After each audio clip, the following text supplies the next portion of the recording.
Assalamualaikum warahmatullahi wabarakatuh. Perkenalkan, nama saya Pupu Mas Bupatul Kamila, mahasiswa STAI Putra Galuh Ciamis, dengan nomor NIM 2425781010227.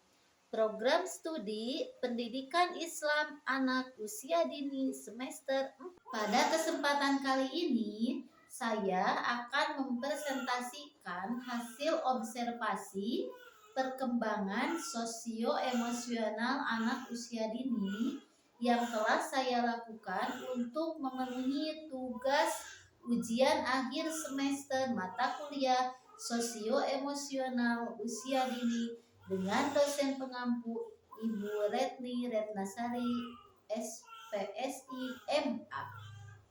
Tujuan dari observasi ini adalah untuk mengetahui bagaimana perkembangan sosial dan emosional anak dalam kegiatan sehari-hari. Kemudian menganalisisnya berdasarkan materi yang telah dipelajari selama perkuliahan. Nah, anak yang saya amati adalah seorang anak perempuan, sebut saja namanya Alia.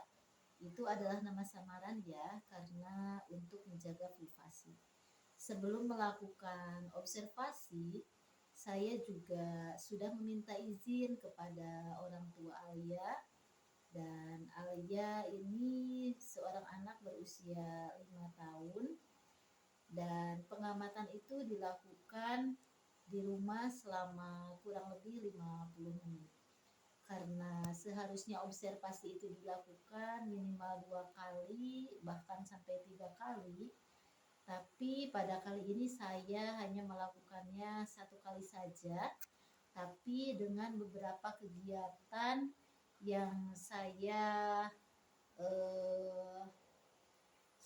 supaya saya itu bisa melihat bagaimana perkembangan sosial emosionalnya. Selama observasi berlangsung, saya juga sengaja menyiapkan berbagai macam alat permainan edukasi supaya Alia melakukan beberapa kegiatan, yaitu bermain balok bersama sepupunya, kemudian bermain masak-masakan, menggambar, dan merapikan mainan setelah selesai bermain. Ya, sebenarnya kegiatan-kegiatan itu tidak dilakukan secara berturut-turut, tetapi ada jeda waktunya.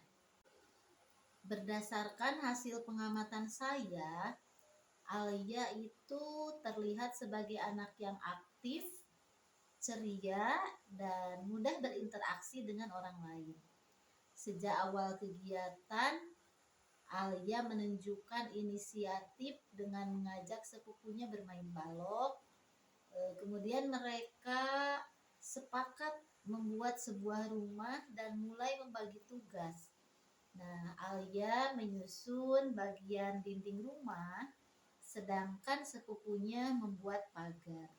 Selama permainan berlangsung, keduanya saling berbicara, bertukar ide, dan saling bekerja sama hingga bangunan itu hampir selesai.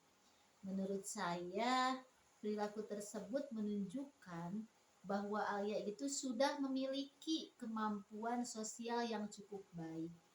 Jika dikaitkan dengan materi yang telah saya pelajari, yaitu materi tentang karakteristik perkembangan sosial anak usia dini, yang menjelaskan bahwa anak pada usia 5 tahun itu mulai mampu menjalin hubungan dengan teman sebayanya melalui kegiatan bermain.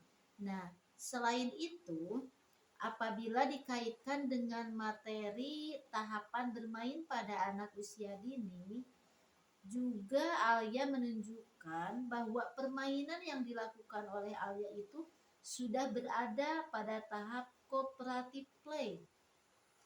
Hal ini terlihat dari kemampuan mereka bekerja sama, memiliki tujuan yang sama, serta saling berbagi tugas selama permainan berlangsung. Nah, hal yang menarik terjadi ketika bangunan balok yang mereka susun itu tidak sengaja roboh oleh sepupunya. Nah, saat itu Alia langsung menangis dan tampak kecewa. Dari hasil pengamatan tersebut, saya memahami bahwa reaksi Alia itu merupakan hal yang wajar. Karena pada materi hakikat perkembangan emosi anak usia dini juga dijelaskan bahwa emosi anak usia dini itu masih bersifat spontan, kuat, dan mudah berubah sesuai dengan situasi yang dialami. Oleh karena itu, tangisan Alia bukan menunjukkan perilaku yang menyimpang, tetapi merupakan bagian dari proses perkembangan emosinya. Selanjutnya, Ibu Alia segera menghampiri, kemudian memeluk dan menenangkan Alia hingga akhirnya ia kembali bermain bersama sepupunya. Nah, menurut saya, bagian ini menjadi salah satu contoh yang sangat baik mengenai peran orang tua dalam perkembangan emosi anak. Jika dikaitkan dengan materi regulasi emosi dan co-regulation, tindakan ibu tersebut merupakan bentuk co-regulation, yaitu pendampingan yang diberikan orang dewasa agar anak belajar mengenali, menenangkan, dan mengendalikan emosinya.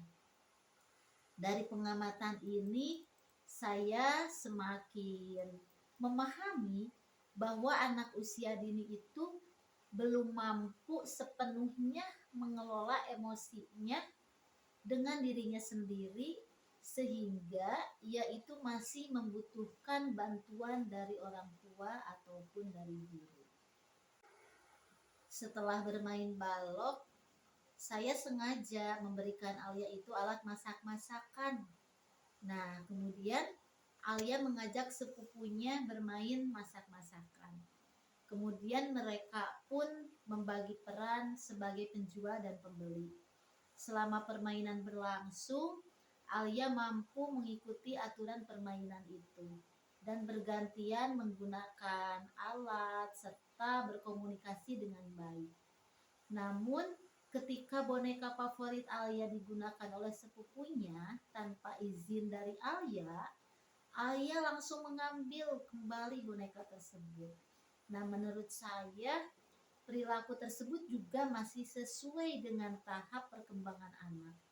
Karena berdasarkan materi perkembangan sosial menurut Selman, anak usia 5 tahun itu mulai memahami bahwa orang lain memiliki keinginan yang berbeda, tetapi kemampuan memahami sudut pandang orang lain masih terus berkembang. Oleh karena itu, rasa memiliki terhadap benda favoritnya masih sering muncul pada anak usia dini di tahap usia 5 tahun itu. Nah, hal yang saya perhatikan berikutnya adalah setelah ibunya memberikan penjelasan mengenai pentingnya berbagi, Alia akhirnya bersedia meminjamkan bonekanya kepada sepupunya. Dari kejadian tersebut, saya juga memahami bahwa perilaku sosial anak itu tidak berkembang dengan sendirinya, akan tetapi membutuhkan pembiasaan dan bimbingan dari orang dewasa. Hal ini juga sesuai dengan materi peran pembelajaran dalam perkembangan sosio-emosional anak yang menjelaskan bahwa lingkungan keluarga memiliki peran penting dalam membentuk perilaku sosial yang positif. Kegiatan berikutnya adalah menggambar. Setelah selesai menggambar rumah, pohon, bunga, matahari, dan pelangi, kemudian dia juga menggambar, mewarnai orang, gambar masjid seperti itu. Nah, Alia menunjukkan hasil gambarnya kepada ibunya dengan wajah yang sangat gembira. Ketika memperoleh pujian dari ibunya, Alia tampak tersenyum dan merasa bangga terhadap hasil karyanya. Menurut hasil pengamatan saya, perilaku tersebut menunjukkan berkembangnya rasa percaya diri pada anak jika dikaitkan dengan materi kecerdasan emosional anak usia dini, kemampuan mengenali perasaan senang, kemudian bangga terhadap hasil usaha sendiri, itu juga merupakan bagian perkembangan kecerdasan emosional. Dan pujian yang diberikan oleh orang tua juga menjadi bentuk apresiasi yang dapat meningkatkan kepercayaan diri anak. Nah, kemudian menjelang akhir observasi, saya melihat bahwa sepupu ayah itu mengalami kesulitan mencari krayon yang berwarna hijau. Tanpa diminta, ayah meminjamkan krayonnya dan membantu menunjukkan warna yang sesuai. Menurut saya, tindakan sederhana ini menunjukkan bahwa Alia juga mulai memiliki rasa peduli dan empati terhadap orang lain. Nah, kemampuan seperti ini perlu terus dikembangkan karena menjadi dasar terbentuknya perilaku prososial pada anak usia dini.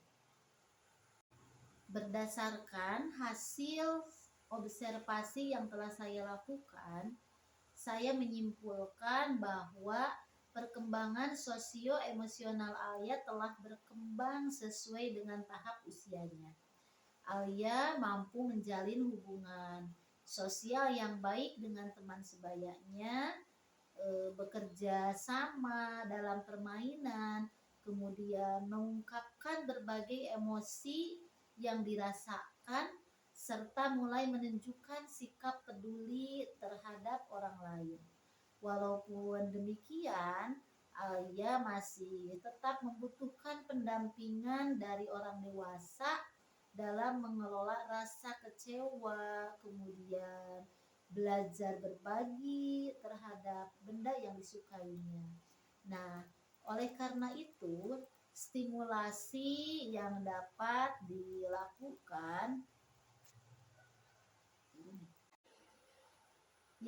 diberikan kepada Alia yaitu antara lain memberikan lebih banyak kesempatan bermain bersama teman sebayanya, kemudian membiasakan anak mengungkapkan perasaannya dengan kata-kata, mendampingi anak ketika mengalami kesulitan mengendalikan emosinya, kemudian memberikan contoh perilaku sosial yang baik dalam kehidupan sehari-hari, serta memberikan apresiasi ataupun memberikan pujian terhadap setiap usaha dan perilaku positif yang ditunjukkan oleh anak.